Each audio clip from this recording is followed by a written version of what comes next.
أو كما قال عليه الصلاة والسلام. اللهم صل على محمد وعلى آل محمد كما صليت على إبراهيم وعلى آل إبراهيم إنك حميد مجيد. اللهم بارك على محمد وعلى آل محمد كما باركت على إبراهيم وعلى آل إبراهيم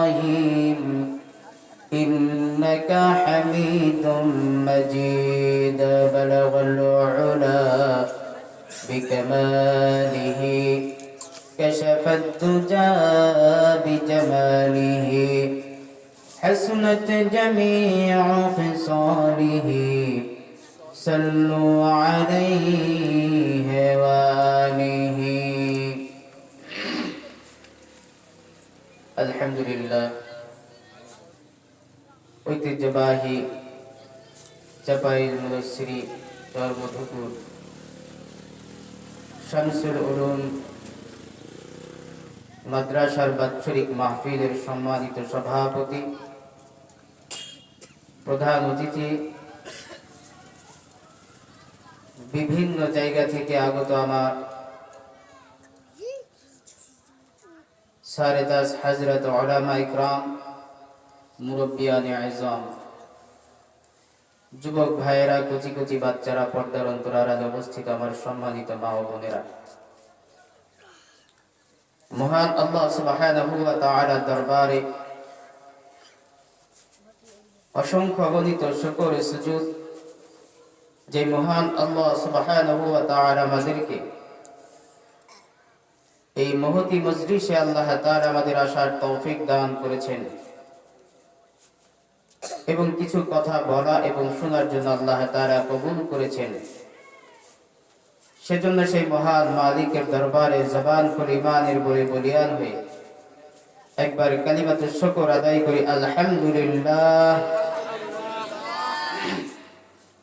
আওয়াজটা আসলে অনেক ছোট হয়ে গেছে, তার কারণ সালামের জবাবটা আরেকটু সুন্দর হলে এবং বলিষ্ঠ আওয়াজে যদি দেই তাহলে আল্লাহ রাব্বুল আলামিন খুশি হবে, এই মজলিসটা কামিয়াব হবে। মজলিসের আশেপাশে যারা আছে তারাও এখানে আসতে আগ্রহী হবে। একজন মুসলমানের সালামের আওয়াজ এবং তার জবাব সেইভাবে হওয়া চাই। এই জন্য আমি আর একবার সালাম দিচ্ছি, আসসালামু আলাইকুম ওয়া রাহমাতুল্লাহ।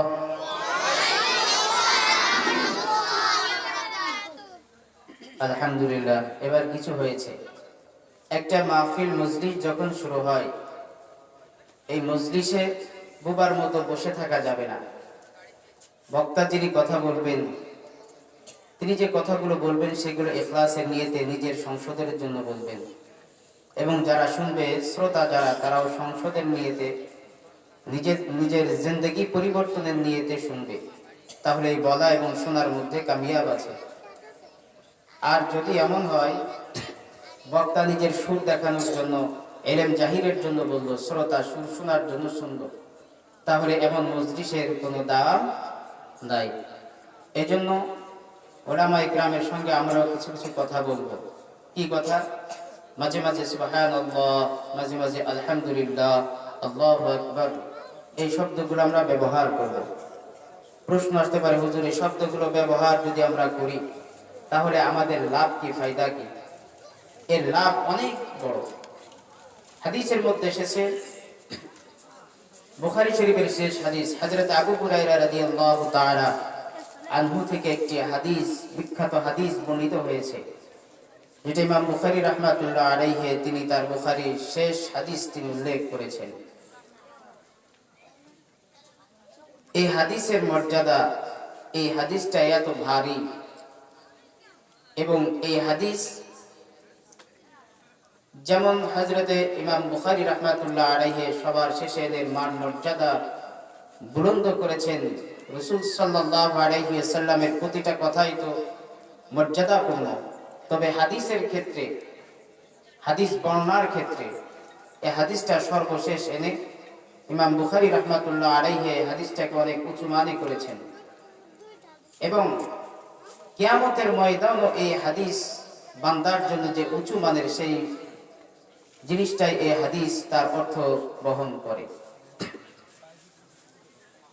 বিশ্ববিখ্যাত সাহাবী হযরত আবু হুরায়রা রাদিয়াল্লাহু তাআলা আনহু বলেন,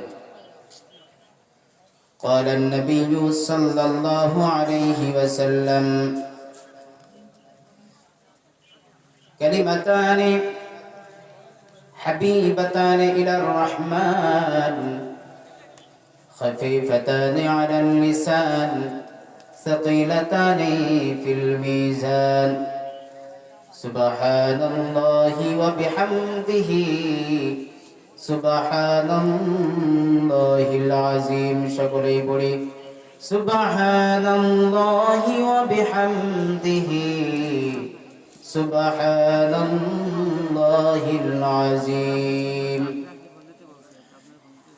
আল্লাহ নবী বলেন কালিমাতানি, দুটি শব্দ, হাবিবাতানি ইলার রহমান, রহমানের কাছে খুবই প্রিয়,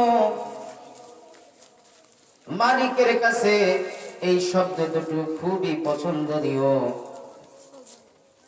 খাফিফাতানি আলাল লিসান, জবানে উচ্চারণ করা খুবই সহজ। সাকিলাতানি ফিল মিজান, কিন্তু মিজানের পাল্লা ভারী করে দেয়। সেই শব্দ দুটি হলো, বাক্য দুটি হলো সুবহানাল্লাহি ওয়া বিহামদিহি সুবহানাল্লাহিল আযীম। উচ্চারণ করা খুবই সহজ, কিন্তু কিয়ামতের ময়দানে মিজানের পাল্লাকে সকিল ভারী করে দেয়। এই জন্য বোবার মতো বসে থাকবো না, সুবহানাল্লাহ আলহামদুলিল্লাহ এগুলো বলবো তো ইনশাআল্লাহ।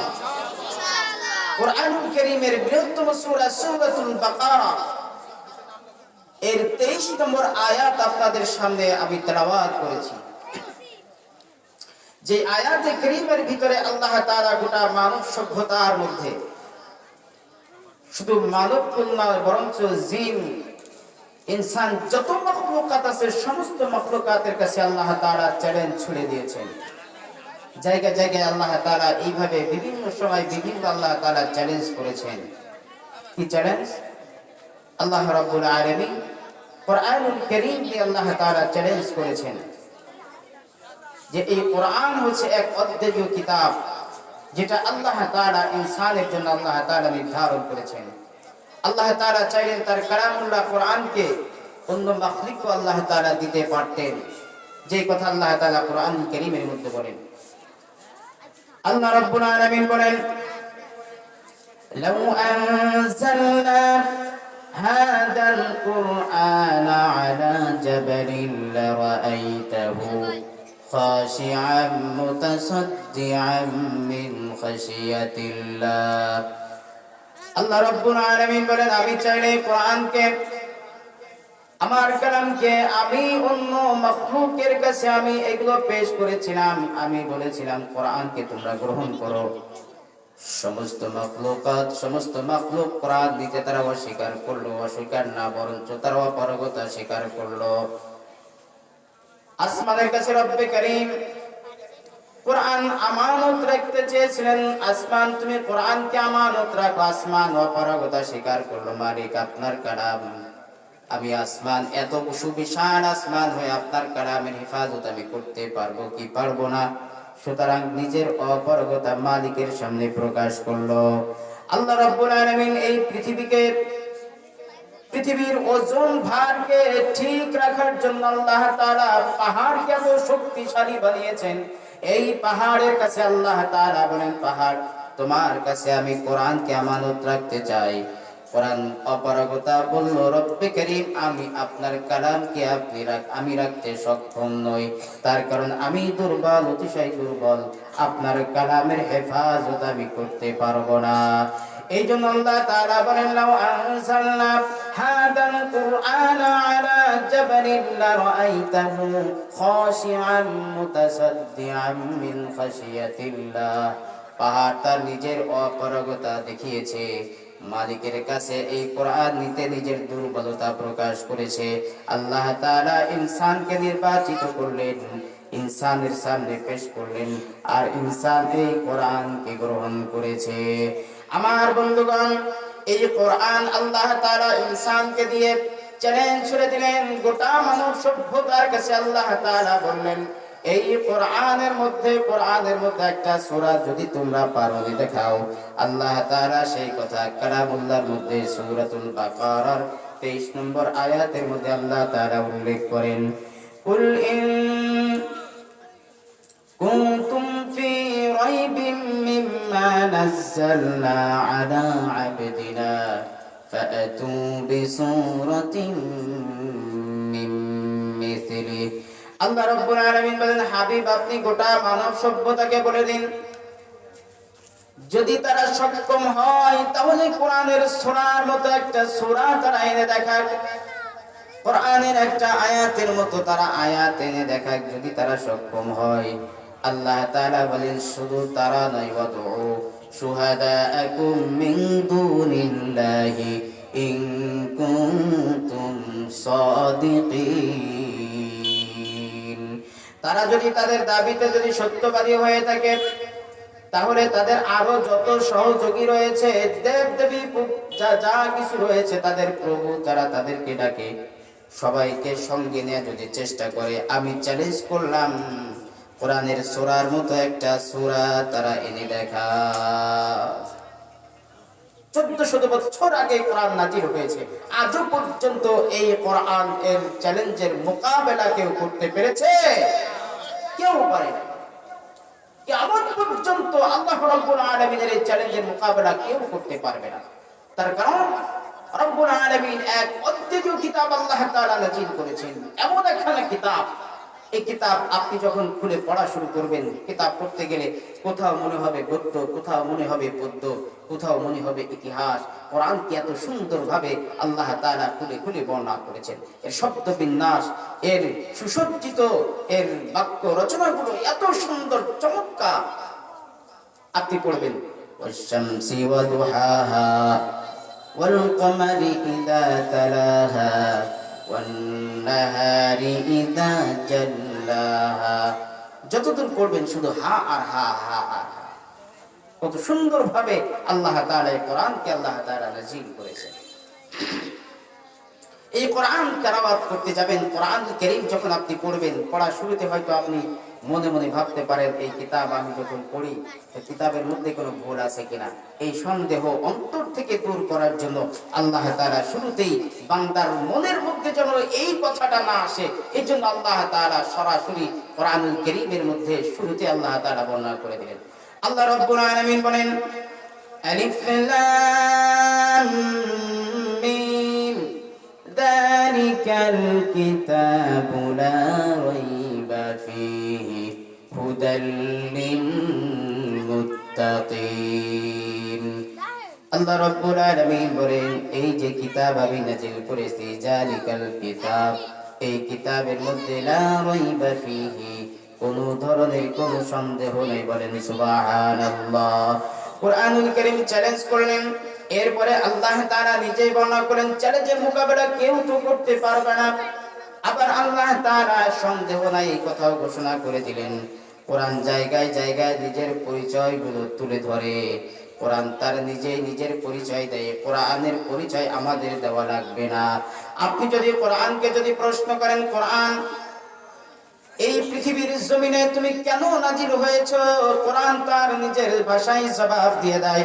কোরআন বলে, লিনুখরিজান নাসা মিনাজ যুলুমাতি ইলান নূর, গোটা পৃথিবীর মানব সভ্যতাকে অন্ধকার থেকে আলোর দিকে টেনে আনার দায়িত্বই হচ্ছে আমি কোরআনের। বলেন সুবহানাল্লাহ। কোরআনের কাছে যদি প্রশ্ন করা হয়, কোরআন পৃথিবীতে নাজিল হওয়ার পূর্বে তুমি কোথায় ছিলে, কোরআন তার নিজের ভাষায় জবাব দিয়ে দেয়। কোরআন বলে, বাল হুয়া কুরআনুম মাজিদুম ফি লাউহিম মাহফুজ। আমি সংরক্ষিত তখ্ত লৌহে মাহফুজে আমি ছিলাম। বলেন সুবহানাল্লাহ। কোরআনের কাছে যদি আপনি প্রশ্ন করেন, কোরআন তুমি যখন নাজিল হয়েছিলে তখন সেই সময়টা কোন সময় ছিল, কোরআন তার নিজের ভাষায় জবাব দিয়ে দেয়। কোরআন বলে শাহরু রমাদানাল্লাযী উনজিলা ফীহিল কুরআন হুদাল লিন-নাসি ওয়া বায়্যিনাতিন মিনাল হুদা ওয়াল ফুরকান। আমি কোরআন রমজান মাসে নাজিল হয়েছি। বলে সুবহানাল্লাহ।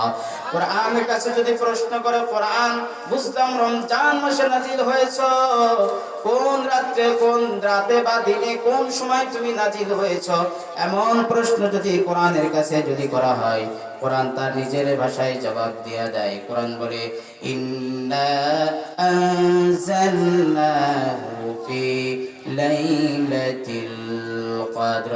আমি কোরআন লাইলাতুল কদরে নাজিল হয়েছি। বলেন আল্লাহু আকবার। আমার ভাইরা, আল্লাহ রাব্বুল আলামিন এক অদ্ভুত কিতাব আল্লাহ তাআলা দিলেন। এই কিতাব এমন একখানা কিতাব আল্লাহ তাআলা নাজিল করেছেন, এই কিতাব আপনি তেলাওয়াত করবেন, এর তেলাওয়াতে সব, এর তেলাওয়াত শুনবেন তাতেও সব। এই যখন তেলাওয়াত করবে তখন আদবের সঙ্গে তেলাওয়াত করবে, তেলাওয়াত যখন শুনবে তখন আদবের সঙ্গে তেলাওয়াত শুনবে। এইজন্য আল্লাহর নবী বলেন মান কারা হারফাম মিন কিতাবিল্লাহি ফালাহু হাসানাহ ওয়াল হাসানাতু বিআশরি আমসালিহা। যে ব্যক্তি এই কোরআনের একটা হরফ তেলাওয়াত করবে, একটা হরফ পড়বে, আল্লাহ রাব্বুল আলামিন তার আমলনামায় একটা নেকি দান করবেন, আর এই একটা নেকি 10 নেকিতে আল্লাহ তাআলা পরিণত করে দিবেন। বলেন সুবহানাল্লাহ। এজন্য কোরআনের আওয়াজ প্রতিটা ঘরে ঘরে দরকার আছে কি নাই? কোরআনের আওয়াজ প্রতিটা ঘরে ঘরে, প্রতিটা মানুষের মুখে, প্রতিটা মানুষের কলবে, প্রতিটা মানুষের অন্তরের ভিতরে কোরআনের আওয়াজ দরকার। আজকে কোরআন থেকে মানুষ গাফিল হয়ে গিয়েছে। কোরআনের তেলাওয়াত এমনকি কোরআনের অনুশাসন সব কিছু থেকে মানুষ গাফিল হয়ে গিয়েছে। কথা বলেন ঠিক কিনা? কোরআনকে মানুষ যখন আঁকড়ে ধরবে, তার জিন্দেগির প্রতিটা ক্ষেত্রে আল্লাহর কিতাব, আল্লাহর কালামকে যখন গ্রহণ করবে, প্রতিটা সেক্টরে, পারিবারিক হোক, সামাজিক হোক, আন্তর্জাতিক হোক, রাষ্ট্রনীতি হোক, আর যাই হোক না কেন, সমস্ত জায়গায় যখন কোরআনকে বসাবে, তখন মানুষের জিন্দেগি সফলতা চলে আসবে। তখন মানুষ হিদায়াত থেকে দূরে সরে যাবে না, মানুষ গুমরাহ হবে না, মানুষ সঠিক রাস্তার উপরে থাকবে। এই জন্য আল্লাহ নবী বলেন তারাকতু ফীকুম আমরাইন, দুটা জিনিস আমি তোমাদের কাছে রেখে গেলাম। তারাকতু ফীকুম আমরাইন লান তাদিল্লু মা তামাসসাকতুম বিহিমা কিতাবাল্লাহি ওয়া সুন্নাত রাসূলি। বান্দারে, আমার উম্মতেরা, তোমাদের কাছে দুইটা জিনিস আমি রেখে গেলাম। একটা হচ্ছে আল্লাহর কিতাব কোরআনুল কারীম, আর একটা হচ্ছে আমি নবীর সুন্নাত। যতদিন পর্যন্ত আল্লাহর কিতাব আর সুন্নাতকে তোমরা আঁকড়ে ধরবে, ততদিন পর্যন্ত তোমরা পথভ্রষ্ট হতে পারবে না। আর যখন আল্লাহর কিতাব যখন ছেড়ে দিবে, আমি নবীর সুন্নাতের বিপরীত যখন চলবে, তখনই গুমরাহিত্ব তোমার মধ্যে চলে আসবে, তুমি গুমরাহ হয়ে যাবে। এই জন্য সব জিনিসের সমাধান আল্লাহ তাআলা কোরআনুল কারীমের মধ্যে আল্লাহ তাআলা দিয়েছেন, নবীর সুন্নাতের জিন্দেগির মধ্যে আল্লাহ তাআলা দিয়েছেন। আজকে তো আমরা কোরআন তেলাওয়াত থেকে দূরে, কোরআন শিক্ষা থেকে দূরে। কথা বলেন ঠিক কিনা? কয়েকজনের ছেলে মেয়ে, এমনকি নিজেই তো কোরআন করতে পারি না, নিজের সন্তানেরা কোরআন করতে পারে না। এই যে মাদ্রাসা আছে, এই গ্রামে মুনসিরি, চাপল মুনসির কত মানুষ আছে, কয়জনে কোরআন করতে পারে? আচ্ছা আপনারা বলেন, নামাজ ভঙ্গের কারণ কয়টা বলেন তো? ছাত্ররা বলছে, মুরব্বী যারা আছে বলতে পারেন নামাজ ভঙ্গের কারণ কয়টা? কয়েকজন বলতে পারছে, ও সবাই জানে না। নামাজের মধ্যে আমার নামাজ ভেঙে গেল না আছে, এটা কিন্তু আমরা বলতে পারি, অনেকেই জানি না। নামাজ ভঙ্গের প্রথম কারণ হচ্ছে নামাজে কোরআন অশুদ্ধ পড়া। নামাজের প্রথম কারণ কি? নামাজে কোরআন অশুদ্ধ পড়া। এখন আপনি একটু চিন্তা ভাবনা করে দেখেন যে আমার তেলাওয়াত কোন মানের তেলাওয়াত, আমি যে কোরআন তেলাওয়াত করি এটা কোন মানের তেলাওয়াত। এই তেলাওয়াত দ্বারা আমি কি কাবা ঘরে নামাজ পড়াইতে পারবো? বলেন হুজুর, বলে কি কাবা ঘর অত দূর? মসজিদে যখন ইমাম সাহেব থাকে না, মুসল্লিকে যখন বলা হয় যে একটু নামাজ পড়ান, সভাপতি তাকায় সেক্রেটারির দিকে, সেক্রেটারি তাকায় কেশিয়ারের দিকে, কেশিয়ার তাকায় ওই মুরব্বীর দিকে, ঠেলাঠেলি শুরু হয়ে যায় কে নামাজ পড়াবে। কারণ রাতের তো 12টা বেজে গেছে।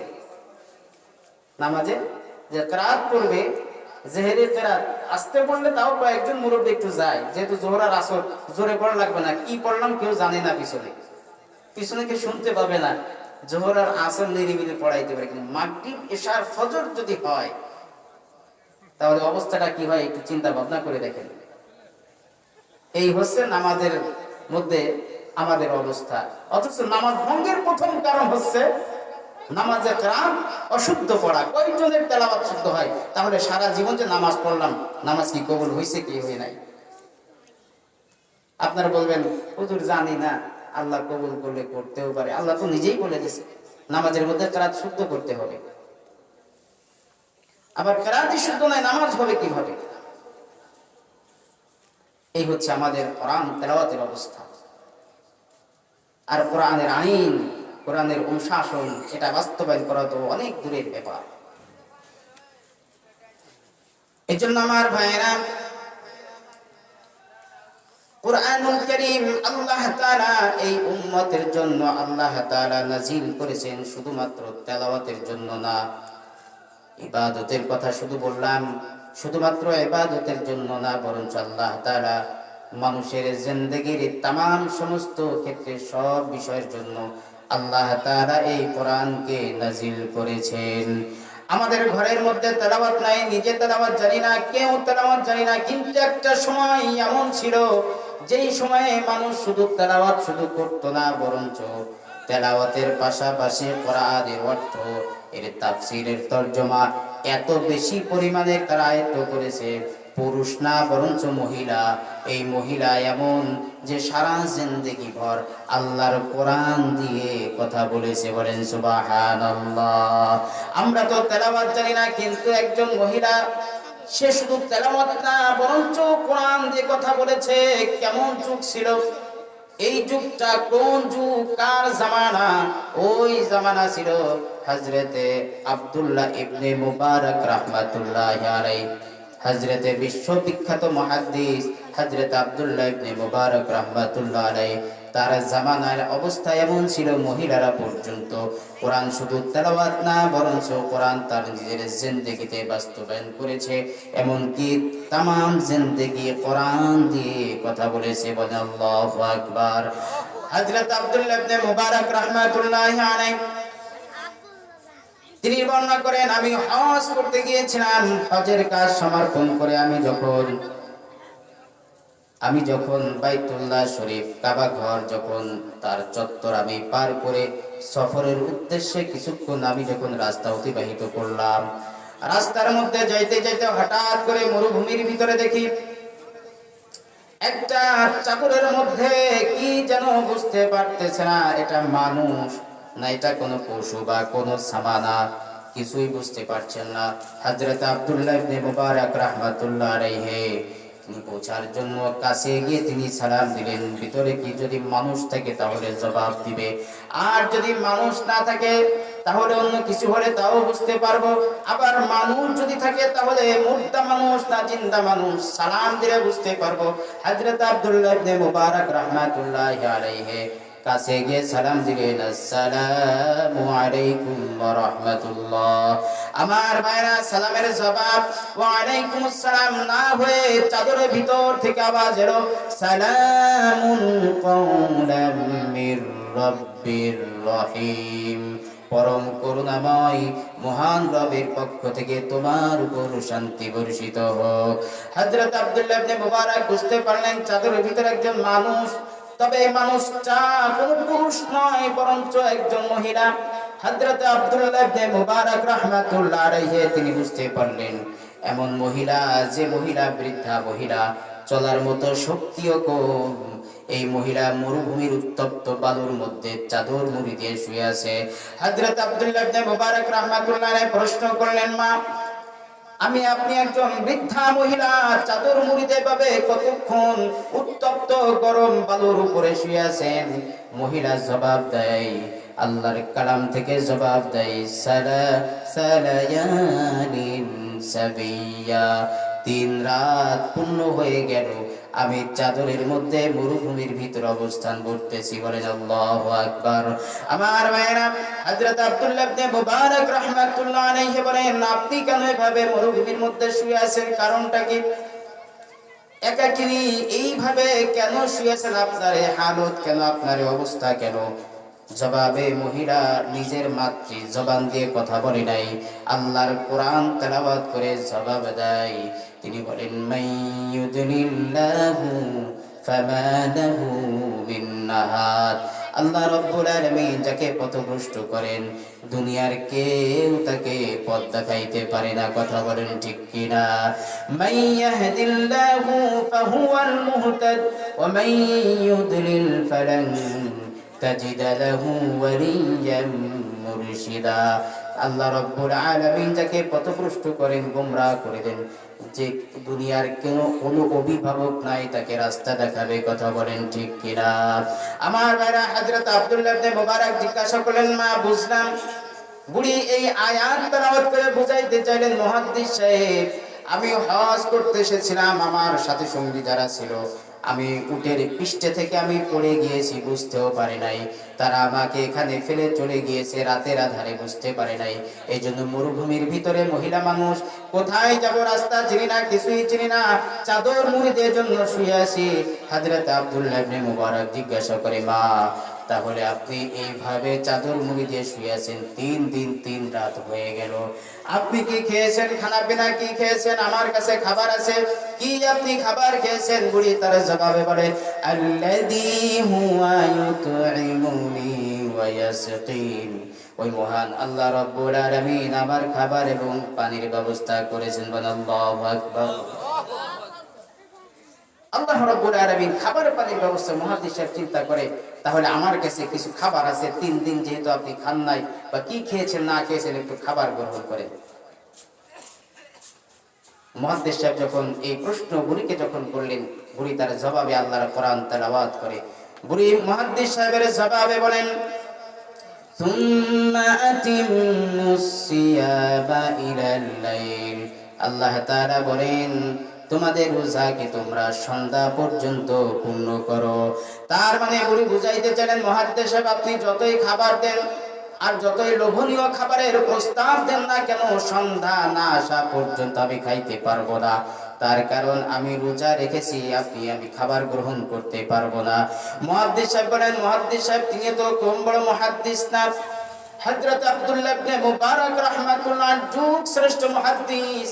তিনি বলেন, বুড়ি মা বুঝেছি আপনি রোজা রেখেছেন, আপনি তো জানেন, আমিও জানি, যেহেতু আপনি আল্লাহর কালাম দিয়ে তেলাওয়াত করে কথা বলেন, আপনি অবশ্যই জানেন সফরের হালতে ফরজ রোজাও ভেঙে দেওয়া জায়েজ আছে।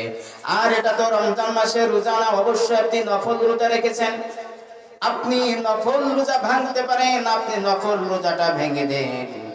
জবাবে বুড়ি আল্লাহর কালাম থেকে তেলাওয়াত করে মুহাদ্দিস সাহেবকে বলেন, তিনি বলেন, ওয়া আনতাসুমু খায়রুল লাকুম ইন কুনতুম তা'লামুন।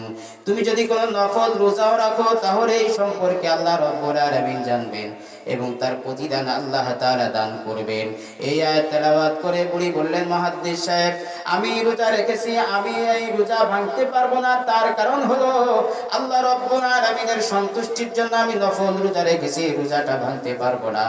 মুহাদ্দিস সাহেব বললেন, আচ্ছা বুড়িমা, প্রত্যেক কথার জবাব করা কোরআন দিয়া দেন, কারণটা কি? বুড়ি জবাবে আল্লাহর কোরআন তেলাওয়াত করে বলেন, মা ইয়ালফিজু মিন কওলিন ইল্লা লাদাইহি রাকীবুন আতীদ। এই আয়াত তেলাওয়াত করে বুড়ি বুঝাইতে চাইলেন, মুহাদ্দিস সাহেব, আল্লাহ রাব্বুল আলামিন মানুষের প্রতিটা কথা, মানুষের প্রতিটা কাজ, মানুষের সমস্ত কর্মগুলা লিপিবদ্ধ রেকর্ড করে রাখেন। আমি যদি মাতৃ জবান দিয়ে কথা বলি, কখনো কখনো কথার মধ্যে হেরফের হইতে পারে। আর যদি আল্লাহর কালাম দিয়ে যদি আমি কথা বলতে থাকি, তাহলে গুনাহ তো হবেই না, বরঞ্চ প্রত্যেক হরফে হরফে নেকি লেখা হবে। বলেন সুবহানাল্লাহ। মুহাদ্দিস সাহেব তিনি কোনো কথা বললেন না।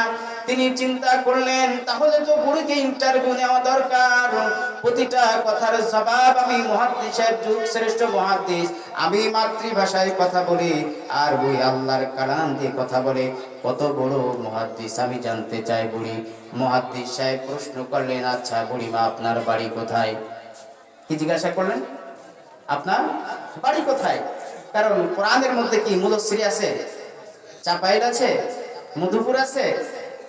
এগুলো তো লেখা নাই কোরআনের মধ্যে। মুহাদ্দিস সাহেব চালাকি করে প্রশ্ন করলেন, আমি যদি তাকে তার বাড়ির কথা জিজ্ঞাসা করি তাহলে অবশ্যই তার মাতৃভাষায় কথা বলবে, কোরআন দিয়ে কথা বলতে পারবে না। মুহাদ্দিস সাহেব এখন তার সামনে চ্যালেঞ্জ ছুড়ে দিয়েছে, কোরআন দিয়ে কথা বলা আর মুহাদ্দিস সাহেব মাতৃভাষায় কথা বলাবে, এমন একটা চ্যালেঞ্জের প্রশ্ন ছুড়ে দিলেন।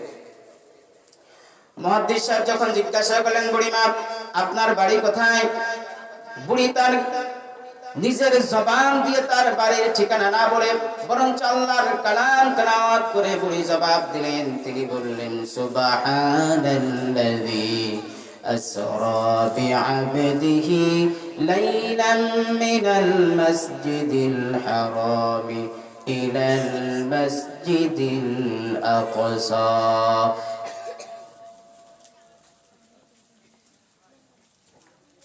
মুহাদ্দিস সাহেব এর জবাবে বুড়ি বললেন, তিনি কোরআনের আয়াত তেলাওয়াত করলেন, সূরাত বনী ইসরাঈল। তিনি আয়াতের সারমর্ম এটাই বুঝাইতে চাইলেন, মুহাদ্দিস সাহেব আমার বাড়ি হচ্ছে মসজিদে আকসা আর আমি হজ করতে এসেছি বাইতুল্লাহ শরীফে। সুতরাং আরো অনেক বড় ঘটনা বলতে গেলে অনেক সময়, যেহেতু আমার উস্তাদ তিনি চলে এসেছেন আর কথা বলা শুধু আমি খেয়াল করতে পারি, এই জন্য